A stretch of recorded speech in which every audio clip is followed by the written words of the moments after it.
होय हो. काय ग? अहो आपण ही जमीनच विकून टाकूया. अगं काय झालं अचानक डायरेक्ट जमिनीची विकायची म्हणते? मग काय करता जमीन ठेवून? आपण गेल्या वर्षी एवढं कष्ट केलं पण झालं का पिकाचं आपल्याला काय पैसे? त्यापेक्षा जमीन विकू आणि आपण शहरात फ्लॅट घेऊया. ही सोन्यासारखी जमीन विकायची फ्लॅट घ्यायचं आणि शहरात निघून जायचं?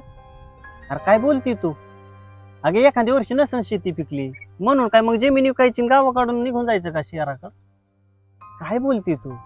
आणि शेतीसाठी माझ्या आईबापांनी किती कष्ट घेतलेत आहे. अडचणीच्या काळामध्ये वाईट दिवस काढले त्यांनी लय. शेळ्या बाकरे खाऊन दिवस काढलं ग, पण जमिनी कधी विकायचं नाव नाही घेतलं. उपाशी पोटी राहून जमिनी वाढवल्या त्यांनी. 1972चा दुष्काळ माहितीये का? तुझ्या आई वडिलांना जाऊन विचार. माझ्या आई वडिलांनी सातू आणि हुलग खाऊन दिवस काढलं ग, पण जमिनी विकायचं नाव नाही घेतली. हे जग किती पण डिजिटल होऊ दे, बाकरी डाउनलोड करता यायच्या नाहीत, हे शेतीतूनच मिळणार आहेत.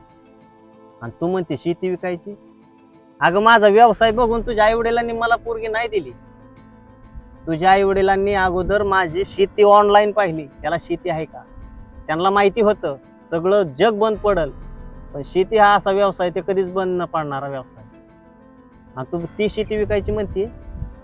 हा, एक वेळेस एक लक्षात घे, आई वडील गेल्याच्या नंतर आई वडील जसं मिळत नाहीत ना परत, तसं एकदा शेती गेली ना शेती परत मिळणार नाही.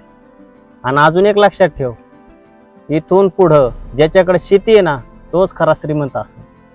त्यामुळे शेती कधी विकायची? हो आओ, तुमचंच खरंय, माझंच चुकलं. खरंच शेती ही काळाची गरज आहे आणि ती टिकवली पाहिजे.